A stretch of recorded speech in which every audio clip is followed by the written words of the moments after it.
Bwana Yesu asifiwe, ndugu msikilizaji. Ninakusalimu katika jina la Yesu. Leo ni siku nyingine ya kipindi cha maswali na majibu kutoka katika Biblia. Tumepokea maswali kadhaa, nitayajibu kwa uwezo wa Bwana atakavyonisaidia. Leo ikiwa ni tarehe 3 mwezi wa 12 2025. Tuko mwezi wa mwisho wa mwaka. Mungu ameendelea kuwa mwema kwetu. Swali la kwanza linatoka kwa ndugu Emmanuel Mango wa Kenya. Yeye ameuliza maswali yake anayo maswali mengi kama 4, lakini hayatokani na Biblia hasa moja kwa moja. Maswali mengi yanatokana na desturi na mila, mapokeo. Swali la kwanza nasema, watu wanaoombea maiti na kutoa sadaka ili mtu huyo asamehewe, inakuwaje kibiblia? Tunafahamu sote kwamba hakuna mtu anayeweza kusimama katika wokovu. Hakuna mtu anayeweza kusimama kwa niaba ya mtu. Wokovu ni wokovu wa mtu binafsi. Yesu tu ndiye aliyechukua dhambi zetu. Lakini mwanadamu hawezi kusimama badala ya mwanadamu mwingine. Tumepewa uhai kuishi duniani, tumche Bwana, tuokolewe, tumkubali Bwana. Baada ya kufa, bila Yesu, hakuna kitu kingine ambacho mwanadamu mwingine anaweza kufanya kwa niaba yako.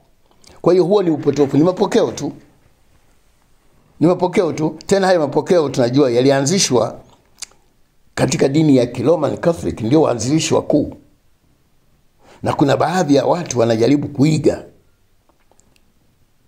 Huwezi kumwombea maiti asamehewe au katoa sadaka asamehewe kama yeye hakuamini, kama yeye hakutoa sadaka, kama yeye hakumcha Mungu. Hakuna mwanadamu anayeweza kusimama nafasi ya mtu mwingine, mwanadamu mwenzake. Tunayo nafasi tukiwa hai, tumtumikie Mungu, tumche Bwana. Swali la pili linafanana. Je, ni halali kwa kanisa kumfanyia mtoto sherehe za jando? Haya mambo, kwanza ukizungumza habari ya jando, kuna makabila yenye jando, makabila mengine hayana. Kuna makabila wana sherehe za jando, kuna makabila mengine hayana. Sasa anauliza, je, ni halali kwa kanisa kumfanyia mtoto sherehe za jando? Hasa uko jando wanajifunza nini? Najua mambo haya ni ya kimila. Ni ya kimila. Ndio maana nimesema kuna makabila wana hizi jando, kuna makabila hayajui kabisa tukisema jando nini, ni hawaelewi. Sasa kanisa linaingiaje? Hayo ni mambo ya mila, mambo ya kifamilia. Kanisa linahusikaje? Huko ni kuanguka. Huo ni upotofu. Huko ni kuanguka. Huko ni kanisa kuingia kwenye mambo ya mila. Kanisa sio mila. Kanisa sio mila. Swali lingine nauliza yanayofanana tu. Je, kuwakumbuka wafu na kuwasha mishumaa na kuwaimbia nyimbo ni halali? Linafanana na swali la kwanza. Mtu akifa amekufa. Sisi hatuna ibada ya wafu. Zipo imani ambazo watu wana ibada za wafu. Lakini mtu wa Mungu aliyeokoka, unaanzaje kufanya ibada ya wafu? Unaanzaje kukumbuka mtu aliyekufa, kumwashia mishumaa na kumwimbia nyimbo? Hiyo ni ibada ya sanamu. Hiyo ni ibada ya sanamu. Swali lingine anasema mambo ya kumsifia marehemu na kumwambia tutakumisi, pengo lako alizibiki. Maneno haya yanatoka wapi? Yote haya mambo ya mapokeo sio ya kibiblia haya. Ni akili za watu haya. Biblia haizungumzi chochote. Kuzungumza kwa ajili ya mtu aliyekufa.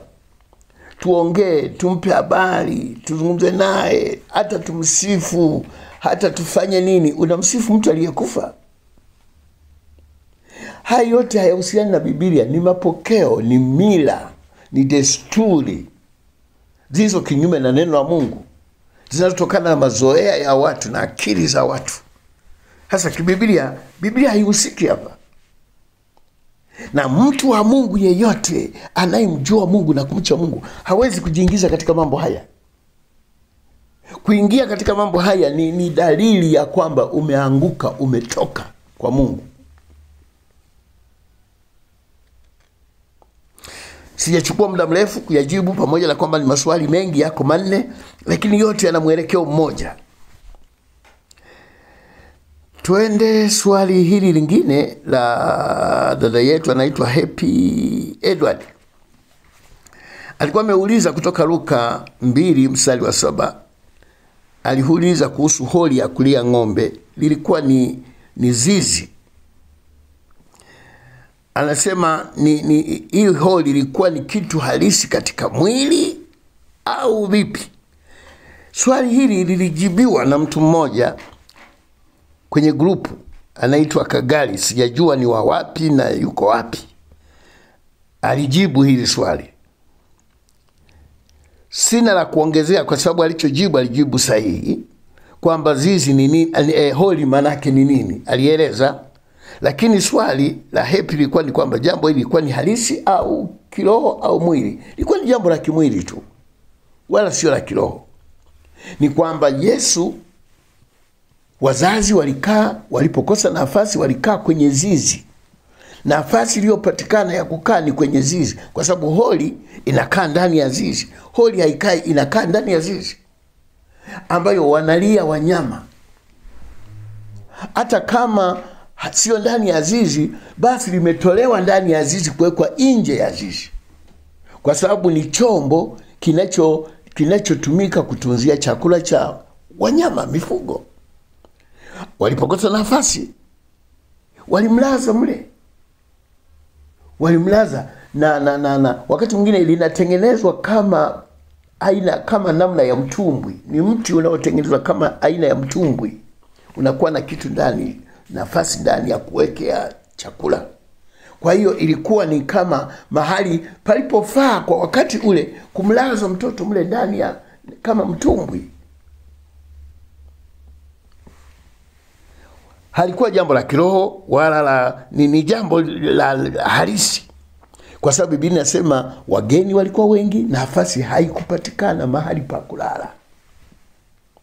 Kwa hiyo pale walipopata palikuwa ni nafasi bora kuliko wangesimama, kuliko wangekaa nje. Waliona pale ni bora mahali pa kumtunza mtoto.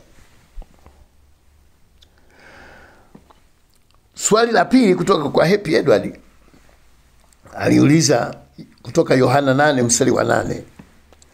Akiuliza hivi, Yesu alipoandika katika sura ya 8, yule mwanamke aliyefumaniwa akaletwa mbele ya Yesu, wakimshitaki kwamba wamefundishwa kwamba natakiwa apigwe mawe yule mwanamke afe. Yesu baada ya kujibu alianza kuandika chini kwa kidole. Na Biblia inasema alikuwa anaandika kwa kidole. Baadaye alipoinuka alikuta wote wameondoka. Na alitamka maneno haya kabla ya kuanza kuandika. Mtu asiye na dhambi awe wa kwanza kumpiga huyu mwanamke. Awe wa kwanza kumpiga huyu mwanamke. Ndipo akaanza kuandika katika ardhi. Swali nasema alikuwa anaandika kitu gani? Biblia haijasema. Biblia haijasema. Imenyamaza hivyo hivyo, haijasema. Lakini kwa kuhisi, tunaweza tukahisi, ambayo sio Biblia sasa. Na wakati mwingine tunaogopa kuhisi kwa sababu tunaweza tukazaa kitu kingine. Lakini ukiangalia kwamba alikuwa anaandika, anaendelea kuandika, kila mmoja anaangalia na kutoka. Kila mmoja anaangalia na kutoka. Kila mmoja anaangalia na kutoka. wengi wamehisi kwamba huenda alikuwa anaandika dhambi zao, kwa sababu alitangulia kusema asiye na dhambi awe wa kwanza kumpiga yule mwanamke, ndipo akaanza kuandika chini. Haisemi alikuwa anaandika nini. Watu wengi kutokana hilo wanahisi kwamba inawezekana alikuwa anaandika dhambi zao. Kila mmoja alipoona dhambi yake imeandikwa akawa anatoka. Lakini sio Biblia inasema. Ni kutokana na tukio lilivyokuwa watu wanafikiri hivyo. Lakini Biblia haijatuambia Yesu alikuwa anaandika nini. Na hili ninalosema siwezi kulithibitisha kabisa kwamba livyo, lakini kutokana na matokeo na mwelekeo wa jambo livyo, kwamba alitangulia kuambia asiye na dhambi awe wa kwanza, akaanza kuandika chini. Sasa tunajiuliza alikuwa anaandika nini? Huenda alikuwa anaandika dhambi ya kila mtu, na kila mtu alipoona kilichoandikwa alikuwa anaondoka. Kila mtu alipoona kilichoandikwa alikuwa anaondoka. Baadaye kabaki mwanamke peke yake, kwamba wote walikuwa na dhambi, na Yesu alizijua dhambi zao, maana huwezi kujificha mbele za Yesu. Swali lingine linatoka kwa ndugu Nicholas Mahembuke wa Dar es Salaam. Yeye ameuliza kutoka maandiko mawili ambayo yanazungumzia jambo moja, Mathayo 19 mstari wa 29 na Marko 10 mstari wa 30. Maandiko haya yanasema, labda nisome moja la Mathayo. 19 mstari ule wa 29. Maneno yanasema hivi: na kila mtu aliyeacha nyumba au ndugu au wa kiume au wa kike au baba au mama au watoto au mashamba kwa ajili ya jina langu atapokea mara 100 na kuurithi uzima wa milele. Nisome pia na Marko, kwa sababu unaweza kupata kitu kingine ambacho kiko kwa Mathayo kwa Marko hakipo. Marko 10 mstari wa 30 anasema, ila atapewa mara 100 sasa wakati huu, nyumba na ndugu waume na ndugu wake na mama na watoto na mashamba pamoja na udhia. Hili neno udhia kwa Mathayo halipo, lakini kwa Marko lipo. Pamoja na udhia, sio tu vitu vingine na udhia shida, mateso, kuudhiwa kwa ajili yake. Yote hayo tutayapata, na katika ulimwengu ujao uzima wa milele. Atapewa mara 100 wakati huu, nyumba mara 100, waume, ndugu waume na wa kike na watoto na mashamba pamoja na udhia, katika ulimwengu ujao uzima wa milele. Sasa ndugu Mahembuke anasema hii mara 100 inanitatiza. Mbona hata mitume hawakupata mara 100? Mara 100 ina maana gani? Neno hili mara 100 maana yake ni kwamba tutapata zaidi. Hatuwezi kwenda kuhesabu 1, 2, 3 mpaka ifike 100, au itafika 30 au 40 au 50. Hatuwezi kuanza kuhesabu vitu tulivyopata katika maisha yetu unahesabu mpaka ifike mara 100. Lakini tunajua maana yake, mtapokea zaidi. Unaweza kutengwa na ndugu wako kwa ajili ya jina la Yesu, ukaingia kwa Yesu, ukatengwa na ndugu zako wa kuzaliwa, lakini utajipatia ndugu wengi. Unaweza kutengwa na ndugu wa kike kwa sababu ya jina la Yesu, ukajipatia ndugu wengi katika Yesu Kristo. Katika Yesu Kristo ni familia. Ukanyang'anywa mashamba kwa ajili ya jina la Yesu, Bwana akakupatia zaidi.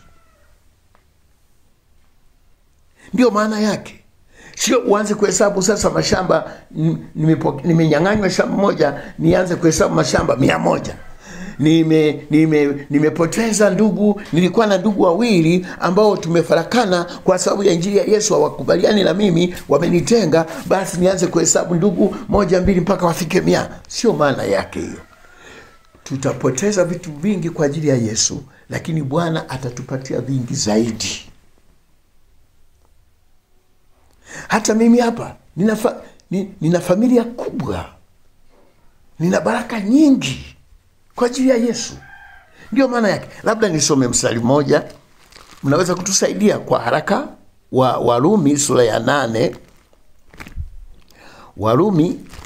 Nisome Warumi sura ya 8 ule mstari wa 18. Unasema hivi. Warumi 8 mstari wa 18.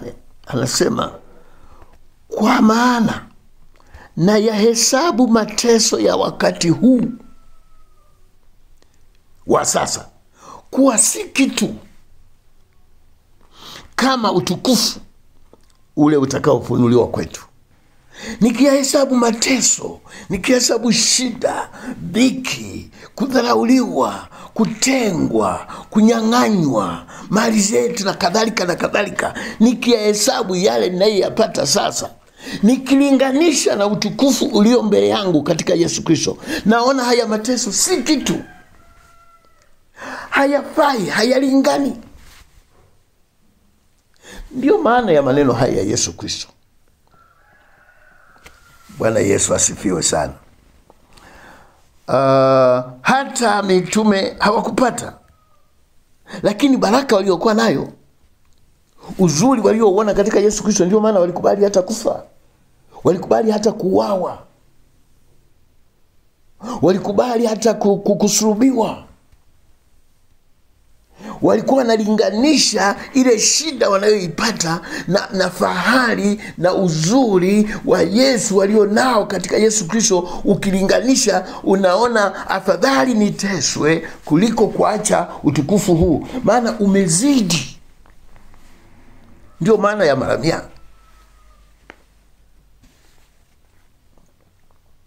Swali lingine ni kutoka kwa ndugu Yuda wa Geita. Yeye nadhani anakanusha somo langu la swali nilijibu wiki iliyopita, tofauti ya baraka na utajiri. Mimi nilisema ipo tofauti ya baraka na utajiri. Sasa yeye anauliza, unawezaje kutenganisha baraka na utajiri? Inawezekanaje ukatenganisha? Nilieleza sana, siwezi kurudia. Kama una kithibitisho na wewe evidence, toa evidence zako.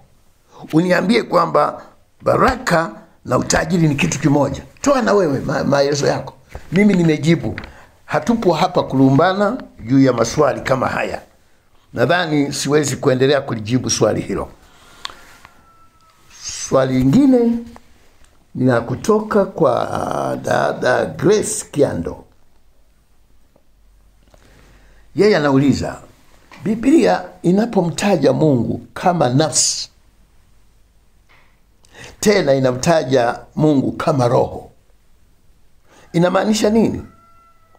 Alafu tunaona pia inamtaja mwanadamu kuwa ana nafsi tena ana roho, inamaanisha nini? Ametoa na maandiko pale Mwanzo 3. Ametoa, kwa mfano kuna maandiko mengi ameyatoa, lakini niangalie machache, sio yote. Mwanzo 6 mstari wa 3 unasema, Bwana akasema, roho yangu haitashindana na mwanadamu milele, kwa kuwa yeye naye ni nyama, basi siku zake zitakuwa miaka 20. Pale amezungumza roho, hajazungumza nafsi, pale amesema roho. Alafu umeweka tena Mwanzo 22:16, maandiko ambayo umetoa. Mwanzo 22 mstari wa 16. Mstari 22:16 inasema hivi, akasema, nimeapa kwa nafsi yangu, asema Bwana, kwa kuwa umetenda neno hili, wala hukunizuiliwa mwanao. Anaapa kwa nafsi, kuapa kwa nafsi yake na maandiko mengine. Lakini swali kuu ni kwamba, kwa nini Mungu aitwe nafsi tena aitwe roho? Labda nifafanue hivi. Nianze na mwanadamu, maana nimeuliza Mungu pamoja na mwanadamu, kwa nini ana nafsi tena na roho? Alafu naye Mungu anaitwa nafsi tena na Mungu. Mwanadamu yeye ana nafsi, ana roho. Hivi vitu viwili vyote, nafsi na roho, viko ndani ya mwili. Hiyo ndio tofauti ya mwanadamu na Mungu. Mungu hana mwili. Mungu hana mwili. Mwanadamu ana mwili, ni udongo. Nafsi na roho ameviweka ndani ya mwili. Kwa hiyo mwanadamu, mwili huu unakufa, unapotea, lakini nafsi na roho havipotei. Tunaposema nafsi, nafsi ndio mtu mwenyewe. Huu mwili unaouona sio mtu. Mtu mwenyewe ni ile nafsi, ndio mtu mwenyewe. Ndio maana unaweza kumuona mtu mwanadamu ameumbika, ana vitu kila kitu, lakini watu wanasema huyu mtu, huyu unavyomuona fulani, sijui ni Yohana, sijui ni Andrew, sijui ni nani, hana utu. Mbona ni mtu? Kwa nini hana utu? Utu wa mtu uko ndani. Ile ndio nafsi. Ile ndio nafsi.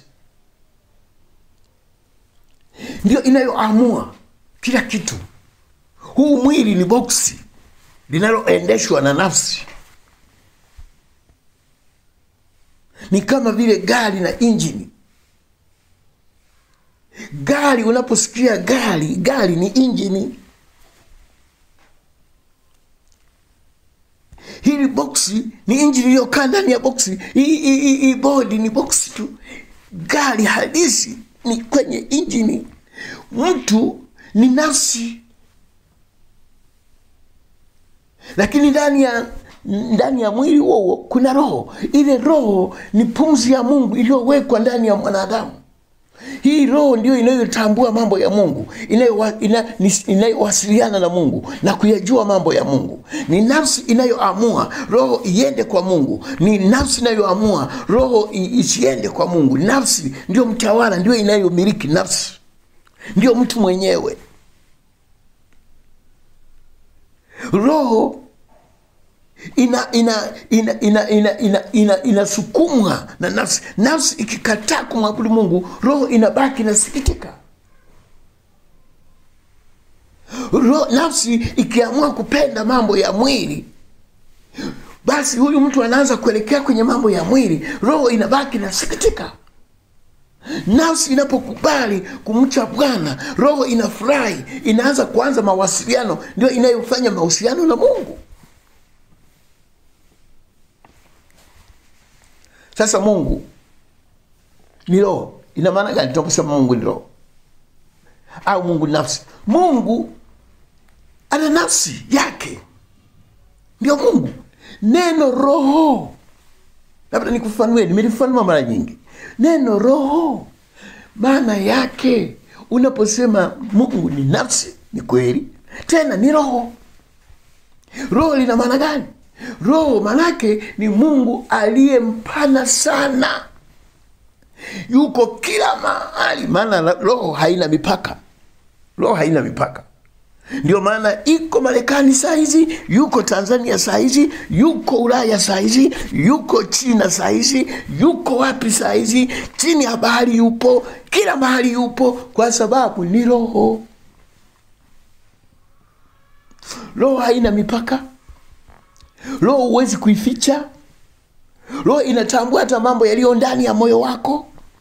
Hata unachowaza anatambua. Kwa sababu gani? Kwa sababu ni roho. Yeye roho imeenea kila mahali, haina mipaka, haizuiliwi. Ndio maana anaitwa Mungu roho. Lakini ana nafsi.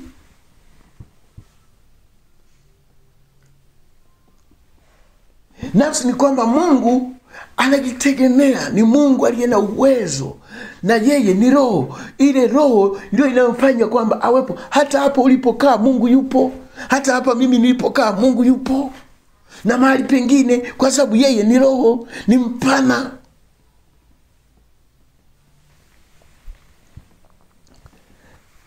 Kwa hiyo Biblia inaposema Mungu ameapa kwa nafsi yake, Mungu ni roho, haijakosea, ndivyo ilivyo. Hata wewe una nafsi, nafsi ndio inayoamua, ndio utu wenyewe, lakini kuna roho inayowasiliana na Mungu aliye roho.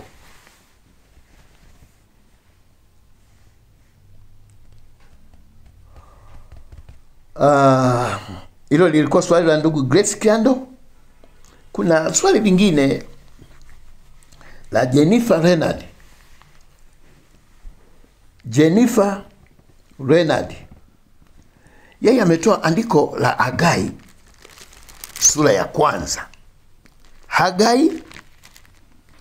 Hagai sura ya 1 na ule mstari wa 8 na 9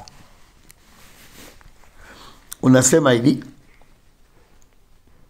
Mstari wa 8 na wa 9, pandeni milimani mkalete miti, mkaijenge nyumba, nami nitaifurahia, nami nitatukuzwa, asema Bwana. Mlitazamia vingi, kumbe vikatokea vichache, tena mlipovileta nyumbani nikavipeperusha. Ni kwa sababu gani? Asema Bwana wa majeshi. Ni kwa sababu ya nyumba yangu iliyokaa hali ya kuharibika, wakati ambapo ninyi mnakimbilia kila mtu nyumbani kwake. Swali lake anauliza ndugu Jennifer Renard, anasema amesikia mafundisho yanayosema watu wa Agano la Kale walileta miti kujenga nyumba ya Mungu, lakini katika Agano Jipya hiyo miti ni fedha. Agano la Kale lilikuwa ni miti, Agano Jipya ni fedha. Kwa hiyo kuna fedha, kuna miti mikubwa na miti midogo. Walikuwa wanaleta miti wengine mikubwa, wengine walileta miti midogo. Leo ukileta fedha kubwa umeleta mti mkubwa, ukileta mti mdogo umeleta ni fedha ndogo. Utapokea sawa sawa na ulivyoleta mti mdogo. Kwa hiyo leo fedha ndio miti. Anasema amesikia yakifundishwa hivyo. Je, ufafanuzi wa andiko hili ukoje? Mimi niseme hivi, wana wa Israeli katika kitabu hiki walipoambiwa leteni miti, ilikuwa ni miti kweli. Hawakujenga kwa matofali, hawakujenga kwa mawe, kwa broko, walijenga kwa miti, ni kweli. Walipaswa kwenda kukata miti na kuleta kujengea nyumba. Kwa hiyo aliposema leteni miti mjenge nyumba ya Bwana, alikuwa anasema ni kweli. Leo huwezi kusema miti ni hela, miti ni fedha. Ni hivi, katika Biblia tunajifunza sadaka.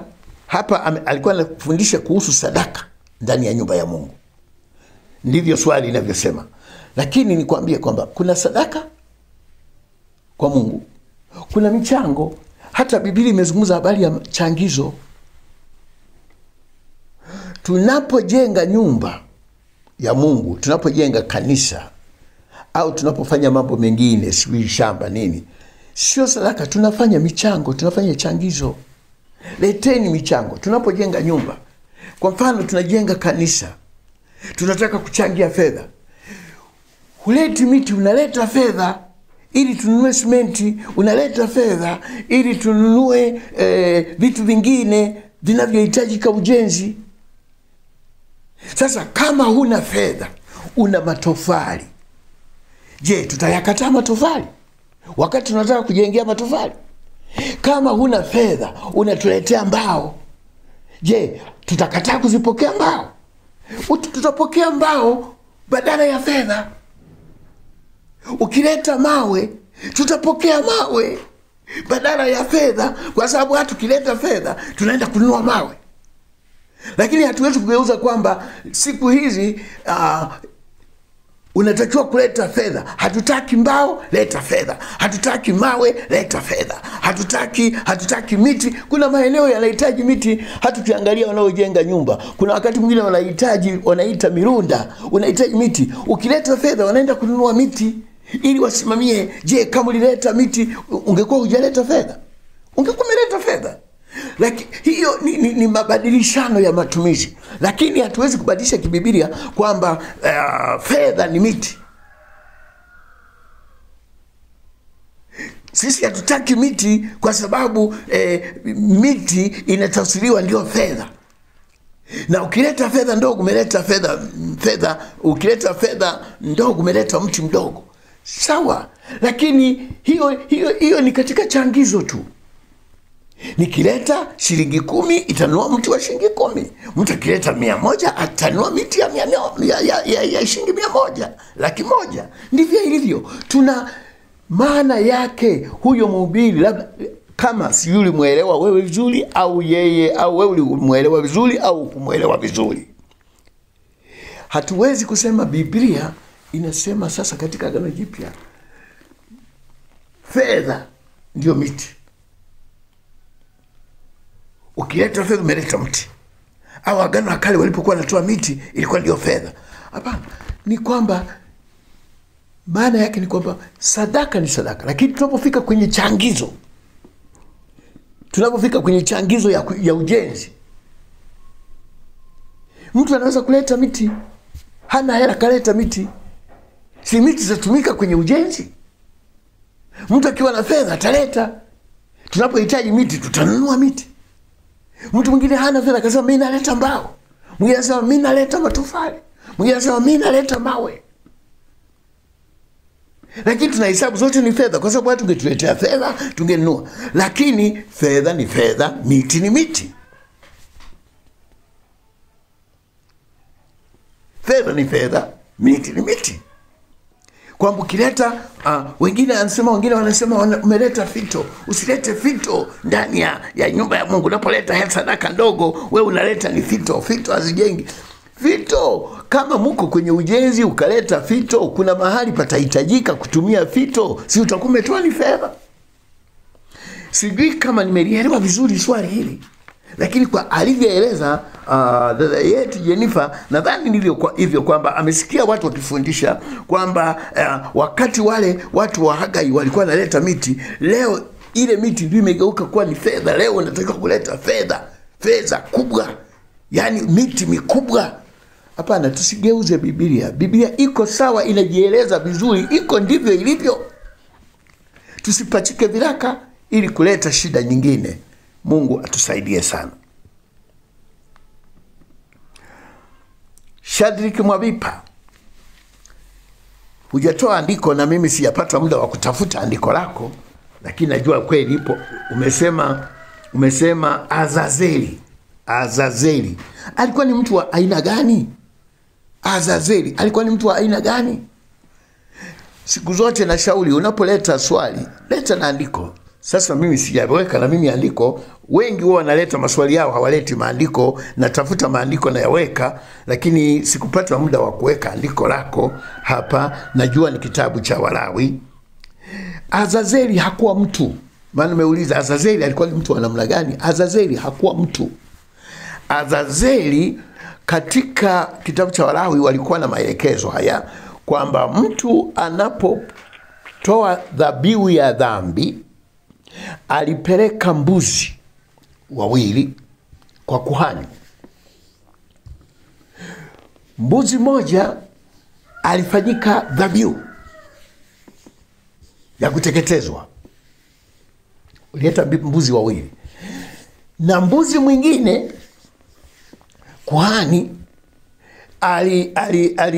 alimchukua huyu mtu na kuweka mikono juu ya mbuzi huyu wa pili, ambaye alichukuliwa yule mbuzi wa pili, kwa maana ya kwamba kuweka mikono juu ya yule mbuzi wa pili, dhambi za huyu mtu zinahamia zote ndani ya yule mbuzi wa pili. Alafu yule mbuzi alitupwa polini, asirudi. Alipelekwa mbali, asirudi katika jamii, kwa sababu anapokwenda polini ni kwamba amebeba dhambi ya mtu, za mtu zote, anakwenda akafie huko polini. Akirudi katika mji yule, asipopelekwa vizuri, asipotupwa vizuri, yule mbuzi akarudi tena mjini, maana amerudi na dhambi. Lakini anapopotea moja kwa moja ni kwamba amepotea na dhambi. Hasa yule mbuzi aliyetupwa polini kwa kubeba dhambi za mwanadamu ndiye aliyeitwa Azazeli. Kwa hiyo Azazeli sio mtu, ni mbuzi aliyetwaa dhambi za mwanadamu na kuzipeleka polini akafie huko msituni. Huyo ndio mbuzi, ndiye Azazeli. Nadhani nimejibu swali lako ndugu Cedric Mwavipa. Kuna swali na ndugu Noah Amimu kutoka Malawi. Yeye hajauliza swali hasa kutoka Malawi. Yeye anaomba, amependezwa na mafundisho haya, amefurahiwa na kubarikiwa, lakini anaomba niandae somo kwa ajili ya kitabu cha Wimbo Ulio Bora. Ni ombi ameleta. Nami nasema kitabu cha Wimbo Ulio Bora kina ugumu wake wa kukifundisha. Si kwamba hakifundishiki, kinafundishika. Tofauti na vitabu vingine, kimeandikwa kwa namna ya mashairi. Kitabu cha Wimbo Ulio Bora kimeandikwa kwa mfumo wa mashairi, sawa sawa na mithali. Unapoambiwa fundisha kitabu cha mithali au fundisha kitabu cha Zaburi, kina ugumu wake wa kufundisha kwa sababu kimeandikwa kwa namna ya mashairi. Wanamuziki wanasema mistari. Sasa kutafsiri, kuelezea kila mstari katika mashairi, kuelezea kila mstari, kwa sababu habari nyingine, vitabu vingine tunachukua habari, unakuta mistari labda 10 au mistari 5 au mstari 3 inaeleza habari moja, unatoa maana ya lile fungu la maneno, kwamba habari hii ina maana gani, unaielezea habari. Mithali na Zaburi na Wimbo Ulio Bora haileti habari, inaeleza kila mstari una maana yake. Kila mstari una maana yake. Kwa hiyo kufundisha kitabu cha Zaburi au mithali au Wimbo Ulio Bora, kwa kuwa vimeandikwa katika mtindo wa mithali, mtindo wa mashairi, mtindo wa nyimbo, mtindo wa tenzi, unapaswa kufafanua kila mstari una maana gani.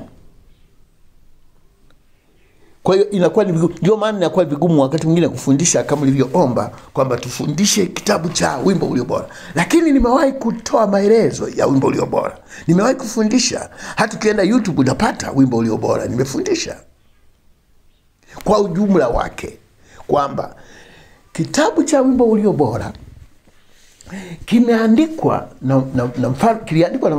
na mfalme Sulemani. Sulemani ni Mungu alimpa uwezo wa tofauti wa kipekee. Anaelezea katika ushuhuda wake kwamba kitabu cha wimbo, katika kitabu cha Mhubiri anasema Mungu alimpa neema ya kujaribu mambo yote. Alipewa uwezo na ni Mungu alimruhusu kujaribu mambo yote.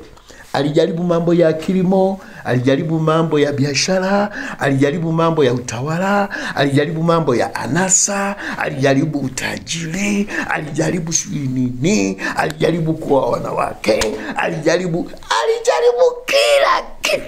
kila kitu alijaribu. Si alipewa uwezo. Alafu akatoa jibu la mwisho la hitimisho kwamba katika utafiti wa mambo yangu yote niliyoyafanya duniani chini ya jua, yanayopaswa kufanya na mwanadamu, nimefanya yote. Lakini jawabu la mwisho ni ubatili mtupu. Ni ubatili mtupu. Kwamba hata wewe ukijiingiza kwenye anasa, Sulemani alitangulia kuingia kwenye anasa, akagundua ni ubatili.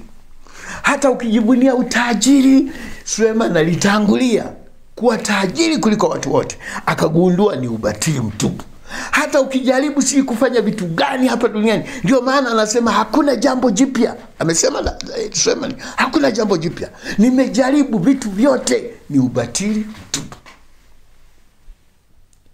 Fanya vyovyote uwezavyo, Suleiman alitangulia. Wengine wamemlaani Suleiman, wamesema Suleiman alikuwa mtu mwovu sana na alienda jehanamu. Hawajui mambo haya. Mungu alimpa kibali aweke msimamo, aweke mwelekeo. Unatafuta utajiri, jifunze kwa Suleiman. Unatafuta anasa, jifunze kwa Suleiman. Unatafuta kuoa, jifunze kwa Suleiman. Unatafuta kila kitu kinachofanyika na wanadamu. Anasema hakuna jambo jipya hapa duniani. Yeye amepitia yote kwa sababu alipewa uwezo ili alete fundisho, alete jawabu kwa wanadamu wote wanaohangaika na dunia, kwamba jamani, mambo yote mimi nimejaribu, yote ni ubatili. Ndio hitimisho la Suleiman. Katika kitabu cha Wimbo Ulio Bora anafundisha, Mungu alimpa uwezo wa kuelezea mapenzi kati ya mwanaume na mwanamke, ambacho kitu kiko wazi, hakuna asiyejua. Mapenzi, jinsi mwanamke na mwanaume wanavyopendana, wenye mahaba. Ameonyesha mahaba. Hata watu wengine wanasoma kitabu cha Wimbo Ulio Bora kujifunza mahaba. Badala ya kusoma kama neno la Mungu la kuwafundisha kitu, wanaenda kujifunza mahaba ndani ya kitabu cha Wimbo Ulio Bora, na wanasema Mungu ametuandikia mahaba ya mapenzi. Kama unafanya mahaba ya mapenzi kutokana na kitabu cha Wimbo Ulio Bora na mke wako na mume wako, sio mbaya. Lakini kusudi lake, je, Suleiman alikuwa anaandika ili kutufundisha mapenzi? Suleiman alikuwa anatufundisha taifa la Israeli kama bibi harusi, kama mke, Mungu kama mume. Mapenzi yaliyopo kati ya mume na mke, mapenzi yaliyopo kati ya Mungu na taifa lake. Mungu anavyoliangalia taifa kama mke mzuri, mrembo, aliyejipamba kwa kazi na matendo. Na ndivyo tunavyoleta katika Agano Jipya Yesu Kristo na kanisa. Kanisa kama bibi harusi aliyepambwa kwa matendo mbalimbali. Kwa kitabu cha Ufunuo kinaeleza amejipamba kwa vito vya thamani na lulu na mavazi ya thamani, ambayo ni matendo matakatifu ya waamini, ya watakatifu. Kanisa ni kama sasa Yesu Kristo kama mume anayependezwa na mke wake. Kitabu cha Wimbo Ulio Bora kilieleza mapenzi kati ya mume na mke, akilinganisha upendo wa Mungu na taifa. Ndivyo unavyofanana kati ya mke na mume. Kitabu cha Petro cha Efeso, Paulo anaeleza pia. Anafundisha Efeso sura ya 5 mstari wa 22 na kuendelea, wanaume wapendeni wake zenu, wanawake watini waume zenu. Ameeleza anayempenda mke wake ajipenda mwenyewe, hakuna anayeuchukia mwili wake. Mwisho anamaliza nini? Anasema hii ni siri kubwa, mimi hapa nafundisha mambo kati ya kanisa na Yesu. Wanaume mwapende waume zenu, wake zenu, kama Kristo anavyolipenda kanisa. Yaani mapenzi yako kwa mke wake yafanane na mapenzi ya Yesu kwa kanisa. Na ni wake, watieni waume zenu, utii wenu ufanane na vile mke anavyomtii mume wake, na ninyi ndivyomtii Kristo. Huwezi kutenganisha, ni mfano. Kwa hiyo Suleiman kwa hekima yake alitumia mfano wa mapenzi ya mume na mke. Ndivyo mapenzi ya Mungu na taifa, ndio mapenzi ya Yesu Kristo na kanisa. Hata watu wengine hawaingii kiroho, wanaishia tu kwenye nje. Unaweza ukalielewa kimwili, lakini ukaingia kiroho, lina maana zaidi ya kiroho kuliko kimwili. Watu wanaishia kulitafsiri kimwili. Sawa, hujakosea, maana ndivyo ilivyo. Lakini lengo la kuwepo kitabu kile kinataka kitupeleke ndani zaidi kiroho, kwamba kumbe mapenzi ya Mungu kwa kanisa ndivyo yalivyo. Kumbe mapenzi ya kanisa kwa Mungu ndivyo yanatakiwa yawe, na Mungu ndivyo anavyotupenda. Kumbe tunapaswa kujipamba, na mapambo yetu sio ya mwili, ni mapambo ya roho. Maana mapambo yetu ni ya ndani. Katika mwili kuna mapambo yake, tuyachukue hayo sasa, tuyapeleke Mungu anavyotaka kulipamba. Kitabu cha Ufunuo kinasema, nikamuona Yerusalemu amepambwa kama bibi harusi. amevaa nguo za kitani nzuri safi, na hizo kitani ni matendo matakatifu ya wenye haki. Ndio jumla, ndio maana ya jumla ya kitabu cha Wimbo Ulio Bora. Lakini kufundisha kila mstari inakuwa ni kazi kubwa. Elewa hiyo ndio maana. Ni sawa sana kujifunza kitabu cha Mithali. Mithali ziko sijui 1000 ngapi. Ujifunze mstari kwa mstari. Maana ile haitoi habari, inatoa mstari ya mashairi, ya tenzi. Na Zaburi ndivyo vimeandikwa. Vitabu hivi vimeandikwa, ndio maana vinaitwa vitabu vya Zaburi au vitabu vya Mithali au vitabu vya mashairi. Mashairi ni tofauti na tunavyoweza kusoma maandiko mengine yameandikwa kwa mtindo wa kutoa habari. Sasa unaitafsiri habari hii, unaifundisha kwa maana hii.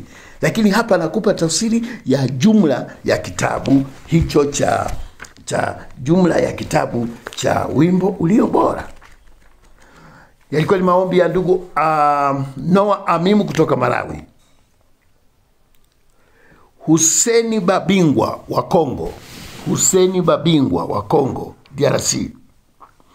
Yeye ameuliza, je, taji tutapokelea wapi? Tutapokelea wapi taji? Hapa hapa duniani? Kwa sababu ulisema mbinguni ni hapa hapa. Nataka nirudi. Msinikopi vibaya. Msinikopi vibaya. Mnaniwekea maneno ambayo sijatamka. Mimi na wengi nimewasikia wanasema, Mwalimu Alusamba anasema mbinguni ni hapa hapa, ndio mbinguni. Nasema mbinguni ni ulimwengu wa kiroho. Wewe unaposema katika ulimwengu wa kiroho, unakwaga huo ulimwengu wa kiroho uko wapi? Nimefanua sana. Mbinguni, tunaposema mbinguni, manake ni ulimwengu wa kiroho. Sisi tunakutana na Mungu katika ulimwengu wa kiroho. Tunaongea na Mungu katika ulimwengu wa kiroho. Ukiwa katika mwili huwezi kumuona Mungu. Ukiwa katika mwili huwezi kumuona Mungu. Lazima uingie katika ulimwengu wa kiroho. Sasa ulimwengu wa kiroho ndiko Mungu anakopatikana. Ndiko mambo ya Mungu yanapatikana. Na huko ndio mbinguni. Sasa unasema taji tutapokelea wapi? Hapa hapa duniani au mbinguni? Sasa utakapokutana na Yesu, utakuwa naye wapi Yesu?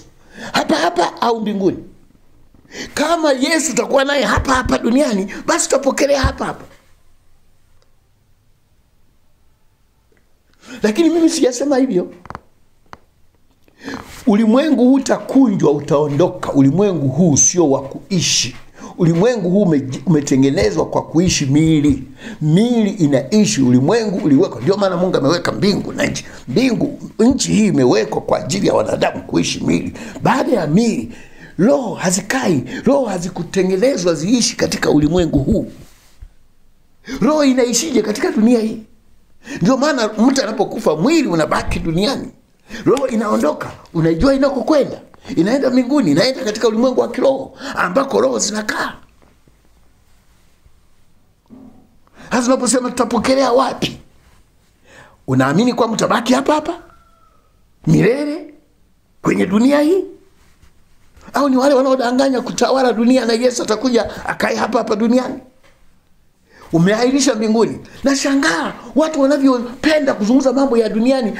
Mbinguni kuna wachanganya alafu kuna wapotea. Wanaposema mbinguni tena wanarudi hapa hapa duniani. Wanasema mbinguni tena duniani. Yesu atakuja duniani.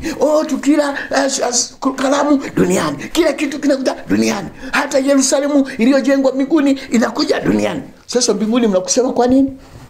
Ni kwa sababu hamjui maana ya mbinguni ni nini. Mafundisho yaliyopotoka kabisa. Mwingine amesema kweli Biblia nimeamini ni ngumu kuielewa. Nimeona komenti ya mtu mwingine amesema kweli Biblia nimeona ni ngumu kuielewa. Mimi nasema Biblia sio ngumu kuielewa. Ni kwa sababu vilitangulia vitu vibaya. Shetani ni mpiganaji, shetani ni adui wa kanisa, kulichanganya kanisa. Shetani aliwahi kuchanganya watu, kuweka uongo, kuweka mapokeo, kuweka udanganyifu. Sasa kweli inapokuja, uongo umejenga. Ukikubali kuachana na uongo, Biblia utaielewa ni nyepesi sana. Watu hawaielewi Biblia, wanasema ngumu, mpaka wengine wamekata tamaa, kwa sababu kuna vitu vimetangulia kujaza kichwani, ili neno la Mungu linapokuja, kweli linapokuja, isipate nafasi. Na kweli neno la Mungu kweli linapokuja katika vichwa vya watu wengi, haipati nafasi, maana uongo umejaa, umetangulia. Na shetani mjanja, angechelewa asingepata kitu. Amewahi kupitia vyuo vya Biblia, amewahi kupitia wahubiri, amewageuza, amefundisha mapokeo, amefundisha mawazo ya watu, tafsiri zilizopotoka, amepindua Biblia, amevijaza, ameviandika ndani ya vitabu mbalimbali. Kweli ikija inakuta kila kitu kimejaa kwenye kichwa. Ndio maana watu wanasema Biblia ngumu. Mtu ambaye amekubali kuvua vitu vyote vya ndani vya kichwa vyake, aviweke chini. Nimewahi kutoa mfano nikasema, ukitaka kufanikiwa, toa vitu vyote kichwani mwako, viweke chini. Acha ubongo wako wazi, weka kweli ya Mungu. Ukiona inagoma, iache, rudisha vitu vyako ulivyojenga toka zamani. Lakini uwezi kuingiza kweli hii na uongo uko ndani, vitagombana humo ndani, na kweli itakimbia. Maana uongo umekaa miaka mingi humo ndani ya kichwa chako. Lakini ukifanikiwa, toa vyote kichwani mwako, viweke chini. Acha ubongo wako uwe wazi, ruhusu kweli ya Mungu ingie. Utaelewa, utaiona Biblia ilivyo nzuri na tamu na uzuri. Lakini ukiviacha vile vya kwanza viko ndani, alafu kweli iingie, ukute uongo umejaa mle ndani, havitakaa pamoja. Hata ukinunua nguo nzuri, nimenunua suruali nzuri, ninapokwenda kununua suruali nzuri ili nijaribu nione inavyonipendeza, si lazima nivue ile niliyovaa. Nivue ndio nivae mpya. Hasa kuna watu anavaa suruali, ananunua nyingine, anavaa juu yake. Alafu unapotembea unasema, je, inanipendeza? Una gauni, una lako ulilovaa, unanunua jipya, unalivaa juu yake. Alafu unasema, je, inanipendeza? Itakupendezaje? Toa la kwanza, alafu vaa hilo jipya. Biblia imekuwa ngumu kwa sababu vitu vingi vya uongo vimetangulia, alafu havina mshiko. Na mwingine mmeona wale mlioko kwenye grupu la Mimu, grupu la Marusambo, kuna mtu amerusha, sijamuuliza kwa nini amerusha clip hiyo inayohubiri habari ya kanisa, kwamba kanisa litanyakuliwa kabla ya dhiki na mpinga Kristo hataliona. Alafu anasoma maandiko ambayo mimi nimefundisha ndani ya kitabu cha Ufunuo. Wanasema maandiko yanasema uongo mtupu. Ufunuo ulikuwa unaeleza kitu kingine, wao wanaelekeza kwenye dhiki. Wanasema kanisa litakuwa hivi. Nitapata nafasi ya kurudia tena. Nilifundisha watu, bado sielewi huyu aliyerusha hiyo klipu alikuwa anataka kujaribu au ndivyo ameamini au anataka tulumbane, lakini nitalijibu tena kimaandishi. Maandiko yaliyotumika katika klipu ile yote yamepotoka, hayatumiki. Yametumika, neno andiko linatumika kwenye somo lingine, andika anatumia la somo lingine. Ndio Biblia inavyokuwa ngumu. Unajua, ukitaka kuhalalisha kitu inawezekana. Hata mtu akitaka kuhalalisha kuwa na wake wengi, anatafuta maandiko yanayoelekea kuhalalisha. Mtu akitaka uwizi, anajaribu kutafuta maandiko yatakayomhalalisha uwizi. Biblia hii ina kila kitu. Mmeangalia hata katika mitandao, wanaweza wakamuunganisha mtu, kinywa ni cha mtu mwingine, sauti ni ya mtu mwingine, miguu ni ya mtu mwingine. Unashangaa, huyu ni nani? Mbona namuona ni fulani na sauti ni yake, lakini vitu tunavyoviona vinavyotendeka sio vyake. Ndivyo watu wanavyogeuza Biblia. Anachukua andiko linalohusu kitu hiki, analipeleka kwenye kitu hiki ili tu kuhalalisha uongo. Anachukua maandiko, kwa mfano mtu anatumia maandiko ya dhiki ambayo hayahusiani na dhiki. Mungu anasema Bwana hakutuwekea ghadhabu katika Tesalonike. Nimeona yanatumika maandiko kama hayo. Bwana hakutuwekea sisi ghadhabu. Wanasema mnaona Mungu hajatuwekea dhiki. Sasa dhiki na ghadhabu viko sawa? Ghadhabu ni ya Mungu kwa watenda dhambi. Dhiki ni ya mpinga Kristo kwa watakatifu. Unaviunganishaje pamoja? Unachafua Biblia. Biblia inapozungumza ghadhabu ni ya Mungu kwa watenda dhambi. Mungu sisi hakutuwekea ghadhabu. Je, dhiki? Dhiki nayo ni ya Mungu? Dhiki ni ya shetani. Inaenda kwa watu gani dhiki? Dhiki inatoka kwa shetani, inaenda kwa watu wa shetani? Hapana. Inatoka kwa watu wa dhiki, inatoka kwa shetani, inaenda kwa watu wa Mungu. Unashindwaje kuchanganua Biblia? Unadanganya watu. Ukikubali kudanganywa na uongo, utadanganyika kweli kweli. Watu wamesema Biblia ni ngumu sana. Sio ngumu. Vitu vimejaa kichwani. Viondoe. Kweli ipo. Nina uhakika na ninachokuambia.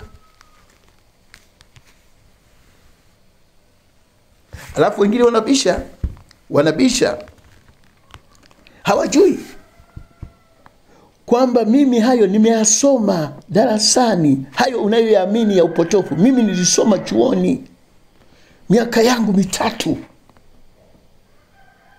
Inawezekana unabisha, lakini mimi nayaelewa kuliko wewe unavyoelewa, kwa sababu wewe hujaingia hata darasani. Lakini nakwambia ni uongo. Mungu atubariki. Maswali yangu naona yaishia hapo. Ilikuwa ndio swali la mwisho.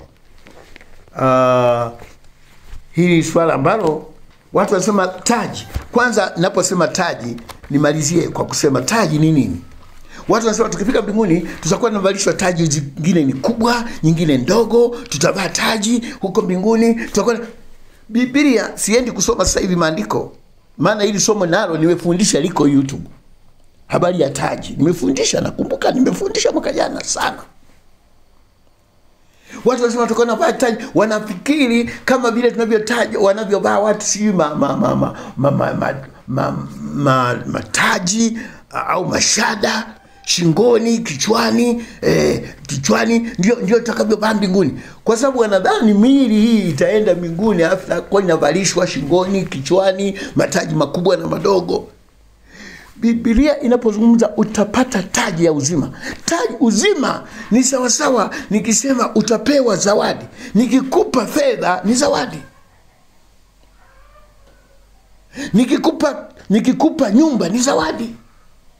Nikikupa shamba ni zawadi. Nikikupa sijui nini gari ni zawadi. Biblia inaposema mtavikwa taji. Taji wanadamu unapowaambia hawaelewi. Wanadamu wamezoea kubishana taji. Mungu anatumia vitu vile ambavyo watu wanavifahamu. Mtapata taji, taji ya uzima. Sasa taji ya uzima ikoje? Unapopewa uzima, si ndio taji yenyewe?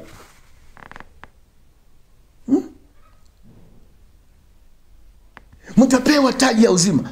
Sasa ukipewa uzima, si tayari umepewa taji? Si ndio tuzo yenyewe?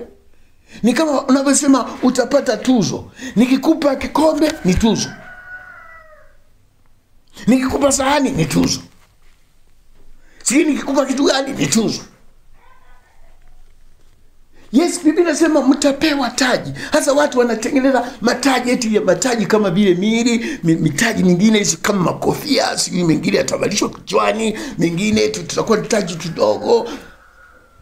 Mwili hauendi popote. Mwili ni wa dunia hii. Anaposema taji manake utapokea taji ya uzima.